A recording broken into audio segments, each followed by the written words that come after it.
जय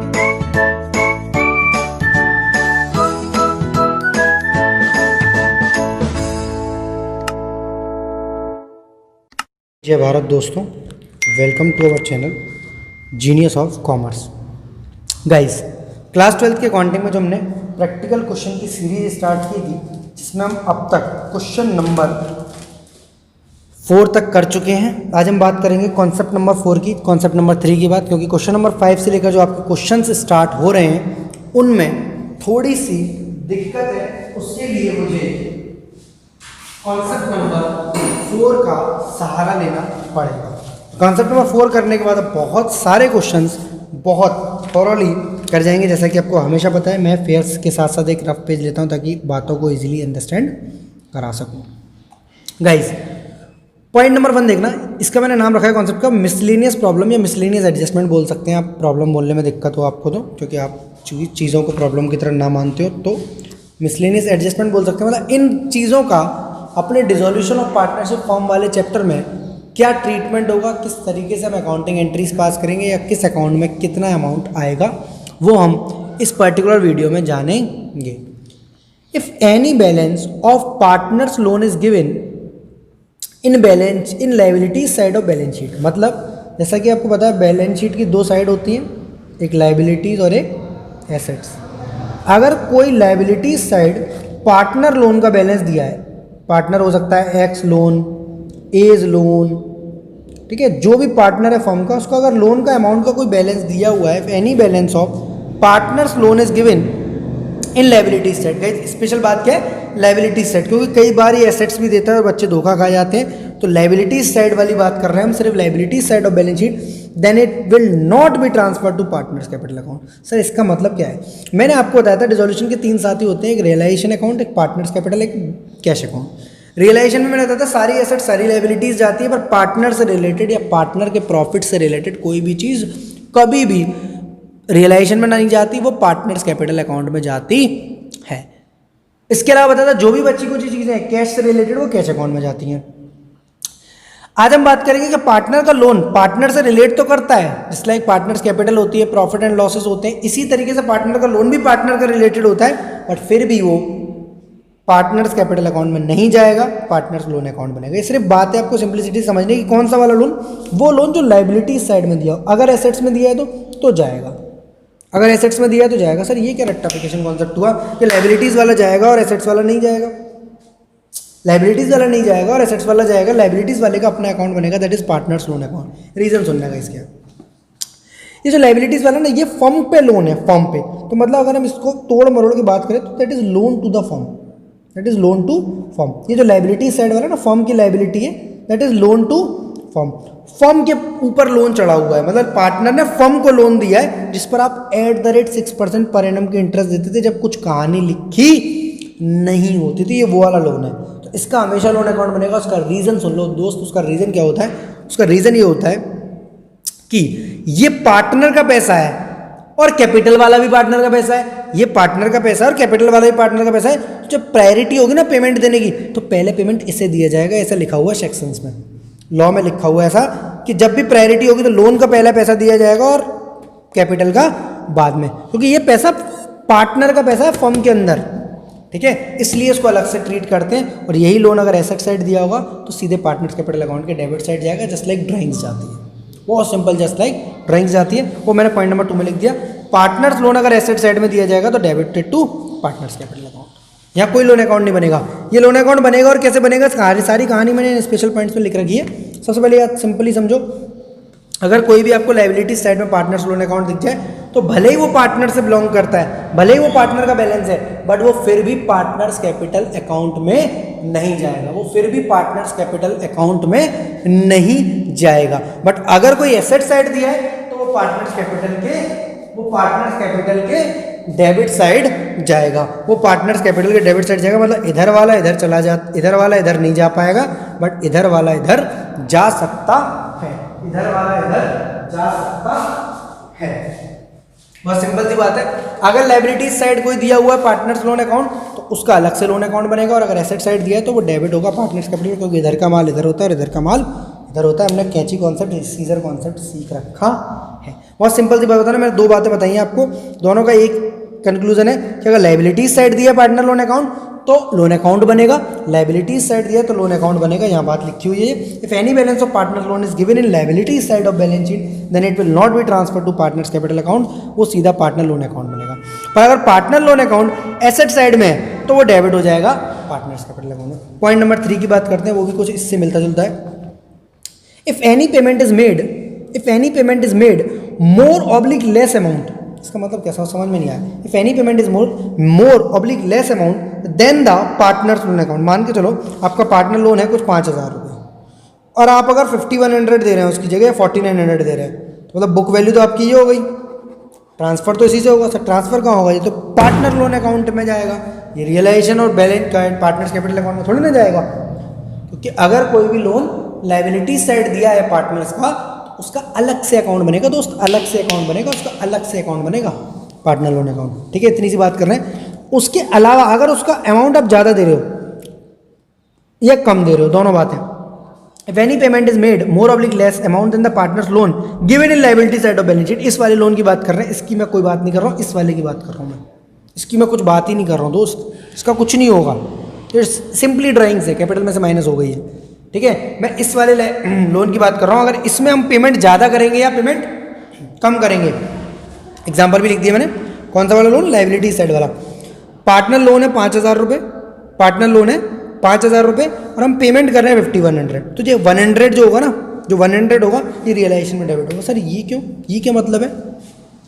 आप कह रहे थे पार्टनर से रिलेटेड कोई भी चीज रियलाइजेशन में नहीं जाएगी, वो पार्टनर्स कैपिटल अकाउंट में जाएगी। फिर आपने एक नया तुनका लगा दिया कि पार्टनर का लोन जो लायबिलिटी साइड में दिया होता है उसका पार्टनर लोन अकाउंट बनेगा, वो पार्टनर कैपिटल अकाउंट में नहीं जाएगी। डिसोल्यूशन के 3 साथी फ्लॉप हो रहे हैं धीरे धीरे आपके। अब आप ये बोल रहे हो कि अगर कोई पैसा ज्यादा या कम जाएगा तो वो रियलाइजेशन में जाएगा, ऐसा क्यों? अब हम ऐसे आउटसाइडर की तरह क्यों कर रहे हैं?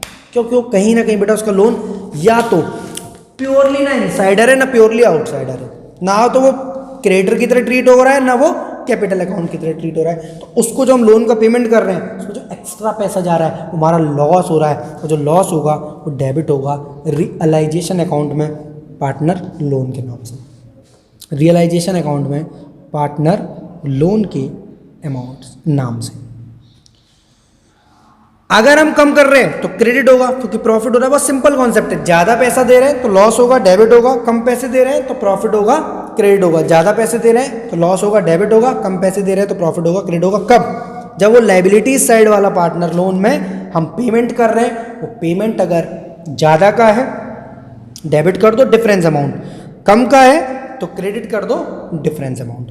कम का है तो क्रेडिट, ज़्यादा का तो डेबिट। ये बात बेटा जब 8 मार्क के क्वेश्चन में बीच में से आएगी ना तो बहुत दिक्कत करेगी, इसलिए मुझे सेपरेट वीडियो बनाना पड़ा है।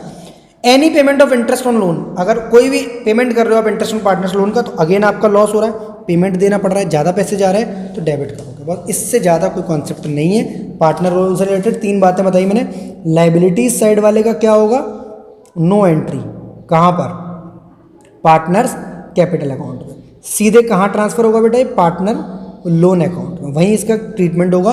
अगर ज़्यादा पैसे देंगे तो रियलाइजेशन में डेबिट होगा डिफरेंस अमाउंट, और कम पैसे देंगे तो रियलाइजेशन में क्रेडिट होगा डिफरेंट अमाउंट। और अगर हम इंटरेस्ट का पेमेंट करेंगे, अगर हम इंटरेस्ट का पेमेंट करेंगे इस वाले लोन पर तो वो भी डेबिट होगा क्योंकि वो लॉस है, क्योंकि वो लॉस है। दूसरी बात पकड़ी हमने, अगर एसेट साइड वाला दिया होगा तो इधर का माल इधर, बहुत सिंपल सी बात है। पार्टनर लोन अगर एसेट साइड में दिया होगा तो डेबिट किया जाएगा पार्टनर कैपिटल अकाउंट में। जब क्वेश्चंस आएंगे तो मुझे पता है मेरे प्यारे जीनियस बच्चे इन सारी बातों को समराइज करेंगे, नहीं करेंगे तो मैं कराऊंगा घबराने का नहीं। 3 पॉइंट हमारे हो चुके हैं बहुत आसानी से। पॉइंट नंबर 4 में स्पेशली अब पार्टनर लोन का सारा कॉन्सेप्ट खत्म हो चुका है। एसेट अगर लायबिलिटी का पेमेंट करेगी, अरे ये क्या बात है सर, कैसे बात कर रहे हैं आप? एसेट कैसे लायबिलिटी का पे कर सकती है? तो लो साहब, मान के चलो मुझसे मेरा कोई मकान मालिक किराया लेने आया, वो किराया कई दिनों का था पर मेरे पास पैसे नहीं है, तो मैंने बोला मेरा सैमसंग M31 ले जाओ आप। वो जो मकान मालिक ने किराया मांगा, वो जो दुकान मालिक ने किराया मांगा, वो जो ऑफिस वाले मालिक ने किराया मांगा हमसे, हमने उस किराए की जगह उसको फ़ोन पकड़ा दिया। वो लायबिलिटी थी, हमने ये वाली एसेट पे कर दी है। हमने कैश भी पे करते तो भी एसेट जाती, और फ़ोन पे कर रहे हैं, फ़ोन को दे रहे हैं, हम फ़ोन दे रहे हैं उनको M31 गैलेक्सी M31 का, तो भी हम क्या कर रहे हैं, पेमेंट कर रहे हैं। मतलब जब भी कोई एसेट अगर लाइबिलिटी का पेमेंट करेगी तो कोई एंट्री नहीं होगी रियलाइजेशन में। सर इसका क्या मतलब है? जब भी कोई एसेट लाइबिलिटी का पेमेंट करेगी तो एंट्री नहीं होगी रियलाइजेशन में। ये बात पता है कैसी है? ये बात बेटा ऐसी है जैसे आप अपनी छोटी सिस्टर से, बहन से लड़ रहे हो और दोनों की कंप्लेंट मम्मी पापा पे जाए तो या तो दोनों में मार पड़ेगी या किसी में नहीं पड़ेगी। सिंपल सी बात है। क्यों? क्योंकि दोनों एक ही फैमिली से बिलोंग करते हो, दोनों भाई बहन हो आप, तो आपके केस में ऐसा होगा क्योंकि ये एसेट और लाइबिलिटी भी भाई बहन है, क्योंकि इन दोनों का नाम हमने रियलाइजेशन रखा था कॉन्सेप्ट नंबर 1 में। कॉन्सेप्ट नंबर 1 में हमने इन दोनों का नाम रखा था रियलाइजेशन। हमारी हर एसेट का नाम रियलाइजेशन, हमारी हर लाइबिलिटी का नाम रियलाइजेशन। पहचान सकते हो तो पहचानो। हमारी हर एसेट का नाम रियलाइजेशन, हमारी हर लाइबिलिटी का नाम रियलाइजेशन, और एक रियलाइजेशन दूसरी रियलाइजेशन को पे ऑफ कर रहा है, तो कैसे पहचानोगे रे? कैसे पहचानोगे? तो ऐसे में कोई एंट्री नहीं होगी, एंट्री बन जाएगी रियलाइजेशन अकाउंट डेबिट। अभी एंट्रीज में आएंगे जब हम क्वेश्चंस में करेंगे टू रियलाइजेशन अकाउंट। इसकी एंट्री बनेगी realisation account debit to realisation account, और नो एंट्री हो जाएगी क्योंकि रियलाइजेशन में वही चीज़ डेबिट हुई, रियलाइजेशन में वही क्रेडिट हुई। बट यहाँ जो वर्ड लिखा होता है वो तब ऐसा करते हैं जब वर्ड लिखा हो फुल सेटलमेंट। जब वर्ड लिखा हो फुल सेटलमेंट। कब? जब वर्ड लिखा हो दोस्त फुल सेटलमेंट। अगर फुल सेटलमेंट नहीं होगा तो ऐसा कुछ भी नहीं लिखा जाएगा, तो फिर कुछ ना कुछ एंट्री होगी। वो क्या होगी हम पॉइंट नंबर 5 में जानते हैं। सिंपली की बात क्या है? जब कोई एसेट लायबिलिटी का पेमेंट करेगी, सन्ड्री क्रेडिटर हमारे डेटर उठा के ले जाएं, सन्ड्री क्रेडिटर हमारी जमीन उठा के ले जाएं, sundry creditor plant and machinery उठा के ले जाएं, आउटस्टैंडिंग एक्सपेंसेस हमारे पेटेंट्स ले जाएं, गुडविल ले जाएं, कुछ ऐसी बात है। जब होंगी तो देखूंगा। एसेट लायबिलिटी का आपस में सेटलमेंट होना चाहिए। एसेट अगर लायबिलिटी का पेमेंट करेगी तो no entry in realisation account. Land and building taken over by sundry creditors, land and building taken over by sundry creditors, ऐसे केस में। एंड बचा हुआ पेमेंट रियलाइजेशन अकाउंट में डेबिट और क्रेडिट होगा। वो कैसे होगा मैं नेक्स्ट पॉइंट में समझाऊंगा। फुल सेटलमेंट होगा तो नो एंट्री, और बचा हुआ पेमेंट अगर कुछ है दोनों के बीच में तो हम पॉइंट नंबर 5 में जानेंगे कैसे होगा। पॉइंट नंबर 5 के साथ पॉइंट नंबर 4 आपका कंप्लीट हो चुका है। 3.1 जैसे थे बेटा लोन के लिए, लायबिलिटी साइड में होगा तो पार्टनर लोन अकाउंट अलग से बनेगा, पार्टनर कैपिटल में नहीं आएगा। एसेट साइड होगा तो पार्टनर लोन में डेबिट कर दिया जाएगा। लायबिलिटी साइड वाले को, लोन को अगर आप ज़्यादा पे कर रहे हो तो डिफरेंस अमाउंट को डेबिट करो रियलाइजेशन में, और कम पे कर रहे हो तो डिफरेंस अकाउंट को क्रेडिट कर दो रियलाइजेशन अकाउंट में। पॉइंट नंबर 4 में था अगर कोई एसेट किसी लायबिलिटी को पे ऑफ कर रही है तो कोई भी एंट्री रियलाइजेशन अकाउंट में नहीं होगी। कोई दिक्कत? समझ में आया क्या? अब अगर डिफरेंस बचेगा, फुल सेटलमेंट वर्ड नहीं लिखा हुआ है, तो देखो क्या होगा। पॉइंट नंबर 5 की बात करते हैं। एसेट अगर लायबिलिटी का पेमेंट करेगी, ऐसे है बेटा, थोड़ा सा मेरा लिखने का तरीका थोड़ा ऐसे हो जाता है। एसेट अगर लायबिलिटी का पेमेंट करेगी तो दो बातें होंगी। फुल सेटलमेंट लिखा है तो नो एंट्री, हम पॉइंट नंबर 4 में ही पढ़ के आए। बट अगर फुल सेटलमेंट नहीं लिखा है तो कहानी थोड़ी गंभीर है। तो एक बात बताओ, से मान के चलो हमारे मकान मालिक आते हैं और वो बोलते हैं कि 15,000 रुपये तुम्हारा किराया, 15,000 रुपीज़ तुम्हारा किराया बचा हुआ है, कब पे करोगे? मैंने कहा I do not have enough cash, I do not have enough cash, मेरे पास पैसे नहीं है। आप चाहो तो मेरा 17,000 का ये फ़ोन ले जाओ जिसकी मार्केट में 17,500 वैल्यू है, आप चाहो तो 17,000 का फ़ोन ले जाओ। तो बोली 17,000 रुपये का फ़ोन देगा, जान छुड़ा रहा है 15,000 की। मतलब मैं ऐसे बोलो 15,000 का पेमेंट मैं आपको 17,000 में दिखा रहा हूँ, मतलब 17,000 का फ़ोन ले जाओ, 17,500 का। अब मैं बोलूँ कि 17,000 रुपये का फ़ोन है पर मैं आपको सिर्फ पेमेंट कर रहा हूँ इसका, फुल सेटलमेंट हो गया बेटा। पर मैं अगर बोल रहा हूँ ये 17,000 का फ़ोन लो और 15,000 का पेमेंट करो और बचे हुए पैसे मुझे दो, ये कब लिखा हो? अगर मैं फुल सेटलमेंट बोल रहा हूँ तो जरूरत नहीं है पैसे देने लेने की, पर अगर मैं फुल सेटलमेंट नहीं बोल रहा हूँ तो वो मुझे 2,000 रुपया देंगे, क्योंकि मेरी एसेट की कीमत ज़्यादा है और लायबिलिटीज़ की कम है। मेरी एसेट की कीमत ज़्यादा है दोस्तों, मेरी लायबिलिटीज़ की कीमत कम है, तो पैसा मेरे पास आएगा, क्योंकि मेरा ये 17 का बिकेगा, 15 पे करने हैं मुझे एक तरीके से।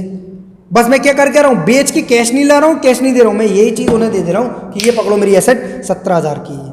समझ में आया क्या? जब फुल सेटलमेंट वर्ड लिखा हो तो कोई एंट्री नहीं होगी, और फुल सेटलमेंट वर्ड नहीं लिखा हो तो केस बेटा क्या होंगे? अगर एसेट की वैल्यू ज़्यादा है और लायबिलिटीज़ की कम है तो क्रेडिट होगा अमाउंट। सर ये क्या मतलब है? एसेट की वैल्यू ज़्यादा, लायबिलिटीज़ की वैल्यू कम है बेटा, एसेट की वैल्यू ज़्यादा तो प्रॉफिट होगा ना। पेमेंट कम करना है आपको, पेमेंट करना ही नहीं है आपको, तो क्रेडिट होगा, प्रॉफिट होगा। पर एसेट की वैल्यू अगर कम है मान के चलो उनका 15,000 रुपये का पेमेंट था और आपके पास ये फ़ोन था ही नहीं, गैलेक्सी M31, आपके पास ये फ़ोन था Realme U1, ठीक है, मुझे इसका नाम भी नहीं होता, U1 ही है शायद, ये फ़ोन था और इसकी कीमत सिर्फ और सिर्फ 9,000 रुपये निकली आज के समय पे, इसकी कीमत सिर्फ और सिर्फ 9,000 रुपीज़ निकली। तो आप क्या करोगे, अब 6,000 रुपये वो आपसे और लेंगे, क्योंकि वो लेंगे इसकी तो सिर्फ 9,000 रुपये कीमत है, मेरा रेंट 15,000 रुपये बनता है। समझ में आ गया? अब आपकी लायबिलिटीज़ ज़्यादा और एसेट्स कम है, तो डेबिट करोगे आपको 6,000 का पेमेंट करना पड़ेगा और डेबिट करोगे तो लॉस होगा। गाइस सिंप्लिसिटी से समझ में आ रहा है ना? ठीक है, फुल सेटलमेंट लिखा है, कोई एंट्री नहीं करनी, बस वर्ड पहला क्या ढूंढना है, फुल सेटलमेंट। जब भी एसेट लायबिलिटीज़ का सेटलमेंट होगा, कोई भी एसेट लायबिलिटी का पेमेंट करने के लिए घर से निकलेगी सच सवर के, तो आपको देखना है अगर फुल सेटलमेंट है तो लौट कर नहीं आएगी। अगर कोई भी एसेट लायबिलिटी का पेमेंट करने निकल रही है सच सवर के घर से, तो अगर वो फुल सेटलमेंट लिखा है तो वो लौट कर नहीं आएगी। पर अगर फुल सेटलमेंट लिख कर नहीं है तो हो सकता है वो पैसे लेकर आएगी या पैसे लेकर जाएगी। कोई भी एसेट अगर लायबिलिटी का पेमेंट करके सच सवर के निकलेगी घर से, तो या तो वो फुल सेटलमेंट लिखा है तो लौट कर नहीं आएगी, और अगर वो एसेट ज़्यादा की है तो पैसे लेकर आएगी और एसेट कम की है तो पैसे लेकर जाएगी। पैसे लेकर आएगी तो क्रेडिट किया जाएगा, क्रेडिट किया जाएगा। सर क्रेडिट क्यों? क्योंकि रियलाइजेशन में क्रेडिट कर रहे हैं ना साहब, एंट्री बनेगी पैसा आ रहा है bank account debit to realisation account. समझ में आया क्या? तो दोस्त एसेट जब भी ज़्यादा होगी, एसेट की वैल्यू ज़्यादा होगी, लायबिलिटीज़ की कम, तो क्रेडिट होगा रियलाइजेशन में, लायबिलिटीज़ की वैल्यू ज़्यादा होगी और एसेट की कम तो डेबिट होगा। मैंने 2 डिफरेंट फ़ोन से आपको एग्जांपल समझाया। इस भाई की कीमत ज़्यादा थी M31 की और इसकी U1 की कीमत कम थी। पॉइंट सुनना दोस्त, ये जो भी आप कंपेरिजन करोगे, compare this value at new figure, नई वैल्यू पर फिगर, नई फिगर पर, मतलब बैलेंस शीट वाली वैल्यूज नहीं देखनी है आपको, कुछ नहीं मिले तो बैलेंस शीट वाली देखना, अदरवाइज आपको जो कंपैरिजन नीचे जो एडजस्टमेंट में वैल्यू होती हैं उन पर करना है, आपको बुक वैल्यू का कंपैरिजन नहीं करना है। जब लायबिलिटी की नई वैल्यू दी नहीं हो तो आप बुक वैल्यू पर करेंगे, तब आप बुक वैल्यू पर करेंगे, अदरवाइज आप बुक वैल्यू पर नहीं करेंगे, अदरवाइज आप बुक वैल्यू पर नहीं करेंगे। Market value realisable value assets के लेवल में और लायबिलिटीज़ के लेवल में सेटलमेंट न्यू वैल्यू या बुक वैल्यू। नहीं मिलेगी तो भैया क्या लेंगे? Book value. तो गाइस पॉइंट नंबर 5 आपका हो गया, नहीं मिलेगी तो बुक वैल्यू। और सिंपल सी बात है, कंपैरिजन जो करना है एसेट मोर एसेट ज़्यादा है या लायबिलिटीज ज़्यादा है, वो कब करना है? नई वैल्यूज पर करना है। पॉइंट नंबर 6 की बात करें, बहुत छोटा सा पॉइंट है, डेटर से रिलेटेड है, अक्सर बच्चे कंफ्यूज हो जाते हैं। डेटर का जब भी रियलाइजेशन होगा, या कोई टेकन कर लेगा पार्टनर या कोई सन्ड्री क्रेडिटर। डेटर का जब भी रियलाइजेशन होगा, रियलाइजेशन मतलब या तो पैसा आ रहा है आपके पास bank account debit to realisation, या पार्टनर लेना है तो partners capital account debit to realisation, या सन्ड्री क्रेडिटर लेना है तो sundry creditors account debit to realisation. Sir ये गलत क्यों बोल रहे हो आप? सन्ड्री क्रेडिटर का नाम तो खुद से रियलाइजेशन है, रियलाइजेशन टू रियलाइजेशन, मतलब या तो पैसा हमारे पास आएगा, या वो पार्टनर ले जाएगा, या वो सन्ड्री क्रेडिटर ले जाएगा, तो नो एंट्री होगी। तो जब भी ऐसी चीज़ हो तो डिडक्टिंग बेड डेट्स जरूर कर लें। अगर बेड डेट्स हैं कहीं, अगर कहीं भी बेड डेट्स हैं, प्रोविजन फॉर बेड डेट्स की बात नहीं कर रहा हूँ बेटा, बेड डेट्स की बात कर रहा हूँ, प्योर बेड डेट्स जो नीचे दिए होंगे एडजस्टमेंट में, सेटलमेंट वैल्यू के नाम से, न्यू वैल्यू के नाम से, रियलाइज्ड वैल्यू के नाम से, तो आपको बेड डेट्स को डिडक्ट करना है। तो आपको बेड डेट्स को डिडक्ट करना है, आपको बेड डेट्स को डिडक्ट करना है। क्लियर यहाँ तक? डेटर का रियलाइजेशन है, और किसी एसेट के बारे में नहीं समझाया मैंने। हर एसेट लायबिलिटी का इसी तरीके से होगा। पॉइंट नंबर 4-5 में, पॉइंट नंबर 6 में स्पेशली डेटर का लिया है, क्योंकि अक्सर बच्चे क्या करते हैं, वो रिवैल्यूएशन अकाउंट याद होते हुए वो डेटर का बेड डेट्स का अमाउंट डाल देते हैं वहाँ पर, जो 5,000 of debtors proved as bad debts, तो वो बेड डेट्स ही 5,000 रुपये डाल देते हैं बाई बैंक में या बाई पार्टनर्स कैपिटल अकाउंट में या रियलाइजेशन टू रियलाइजेशन में। आपको ऐसा नहीं करना है। डिडक्टिंग बेड डेट्स का मतलब ये है, अगर 1 लाख के बेड डेट्स हैं, 1 लाख के डेटर्स हैं और 5,000 का बेड डेट्स हुआ है, तो आपके पास 95,000 या तो आपके पास आएंगे, या पार्टनर ले जाएगा, या रियलाइजेशन टू रियलाइजेशन हो जाएगा। गलत आज्ञा समझाते समझाते, पढ़ाते पढ़ाते थोड़ा सा पानी पी लिया जाए। पॉइंट नंबर 7 बहुत छोटा सा पॉइंट है, और पॉइंट नंबर 8 बस, उसके बाद कॉन्सेप्ट खत्म। मजे से 10-5 क्वेश्चन करेंगे हम आराम से। If any partners relative loan is given, sorry partner loan तो पहले आ गया, हाँ शुरुआत करी थी पार्टनर लोन ने, खत्म कर रहा है partner relative loan. If any partners relative loan is given in liability side of balance sheet, Mrs x loan, ऐसे करके दिया होगा, एग्जाम्पल लिख दे रहा हूँ मैं, ठीक है, आपको अच्छा लगेगा। भैया के संग भाभी का लोन भी है, मिसेस एक्स लोन, एक्स की वाइफ का लोन है, ठीक है, या एक्स के ब्रदर का लोन है या एक्स की फादर का लोन है या वाई की मदर का लोन है, रिलेटिव का लोन होना चाहिए। अगर वो लाइबिलिटी साइड दिया है तो उसे रियलाइजेशन में क्रेडिट करेंगे। जैसे और लाइबिलिटीज़ करिए आपने, sundry creditors, outstanding expenses, advance income, commission received in advance, bills payable, इस तरीके से और करें बेटा। इनको भी भले ही वो घर के जैसे लग रहे हैं थोड़े से, भले ही वो भाभी घर की हैं, भले ही वो भैया का पार्टनर का भैया हमारे ही भैया जैसा है, पर वो भैया नहीं है हमारा, पर वो भैया नहीं है हमारा, तो वो अमाउंट हम रियलाइजेशन में क्रेडिट करेंगे और टू बैंक के नाम से रियलाइजेशन में डेबिट कर देंगे, पे कर देंगे। सर इसका मतलब क्या हुआ? अरे जैसे तुम बिल्स पेबल उठा के लाते हो ना ऐसे करके रियलाइजेशन में, तो पार्टनर के वाइफ का लोन हो, पार्टनर के ब्रदर का लोन हो, इससे कंफ्यूज मत हो जाना कि पार्टनर की चीज़ है तो पार्टनर अकाउंट में जाएगी, वो पार्टनर अकाउंट में नहीं जाएगी। वो प्योर लाइबिलिटी है, जैसे बाहर वाली आउटसाइड लाइबिलिटी है। क्लियर है दोस्त? वो प्योर लाइबिलिटी, आउटसाइड लाइबिलिटी, जैसे बाहर वाली लाइबिलिटी है वैसी लाइबिलिटीज़ की तरह पे ऑफ कर दिया जाएगा, क्रेडिट कर दिया जाएगा। रियलाइजेशन में ट्रांसफर है बेटा, ये ट्रांसफर की एंट्री है। रियलाइजेशन में क्रेडिट करेंगे और फिर रियलाइजेशन में डेबिट करके पे करेंगे। इधर का माल इधर और इधर का माल इधर। लाइबिलिटी साइड में दिया होगा ना यहाँ पे पार्टनर ब्रदर लोन या मिसेस एक्स लोन, तो उसको यहाँ ट्रांसफर करेंगे और फिर यहाँ पे कर देंगे, या तो टू बैंक से या पार्टनर ले जाएगा, सिंपली ये डेबिट कर देंगे। रियलाइजेशन पहले क्रेडिट करेंगे ट्रांसफर करके और फिर पे करेंगे डेबिट करके। गाइस इतनी बात समझ में आ रही है क्या? जी सर। आफ्टर दैट एक लास्ट पॉइंट है, छोटा सा पॉइंट है, समझाने की जरूरत तो नहीं, आप समझ जाओगे, बट फिर भी मुझे लगता है स्पेशल पॉइंट चल रहे हैं, कुछ बढ़िया सा चल रहा है तो देख लो। अगर कोई if any unrecorded asset oblique unrecorded liabilities मिलती है एट द टाइम ऑफ, इस पर क्वेश्चन भी आता है एग्जाम में 1 नंबर का, at the time of dissolution of partnership firm, मैं लिखना ही भूल गया पॉइंट, तो आपको सिंपली बस रियलाइज करानी है, वो बस रियलाइज करानी है, ट्रांसफर नहीं करनी। बहुत लास्ट बात बता रहा हूँ, अगर कोई अनरिकॉर्डेड एसेट अनरिकॉर्डेड लायबिलिटी मिलती है तो उसको रियलाइज करानी है, ट्रांसफर नहीं करनी। रियलाइज कैसे कराते हैं?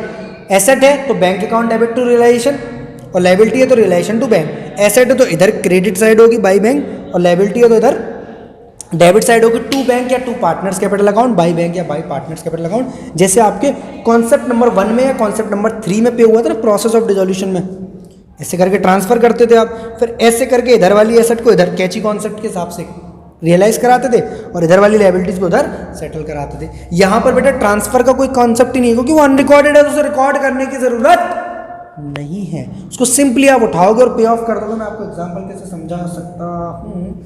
मान के चलो आपका फर्म का डिसोल्यूशन हो रहा था, और ये बोतल को बोतल मत समझना, स्कूटर समझ लेना, टाइपराइटर समझ लेना, इसी टाइप के एग्जांपल आते हैं। ये टाइपराइटर आपका साइड में पड़ा हुआ था, तो आपने इसको उठा के बेच दिया 500,000 जो मिले, तो आपने एंट्री बनाई बैंक टू रियलाइजेशन, रियलाइजेशन में क्रेडिट कर दिया। और अगर कोई लायबिलिटी मिल जाएगी तो रियलाइजेशन टू बैंक, रियलाइजेशन में डेबिट कर दिया टू बैंक। अगर पार्टनर ले जा रहा है अनरिकॉर्डेड एसेट अनरिकॉर्डेड लायबिलिटी को, तो उसका नाम आ जाएगा, जहाँ नाम नहीं आता वहाँ नाम आता है। मतलब सिंपली डू नॉट ट्रांसफर। जो 1 मार्क का क्वेश्चन आता है वो ये आता है आपका कि क्या अनरिकॉर्डेड एसेट और अनरिकॉर्डेड लायबिलिटी ट्रांसफर की जाती है, तो डू नॉट ट्रांसफर सिर्फ रियलाइज होंगी दोस्त, डू नॉट ट्रांसफर सिर्फ रियलाइज होंगी। रियलाइजेशन में बाई बैंक के नाम से अगर एसेट है तो, और रियलाइजेशन में टू बैंक के नाम से अगर लायबिलिटी है तो, और अगर बैंक नहीं है तो पार्टनर ले गया तो पार्टनर के नाम से, और कोई क्रेडिटर वगैरह ले गया है तो नो एंट्री।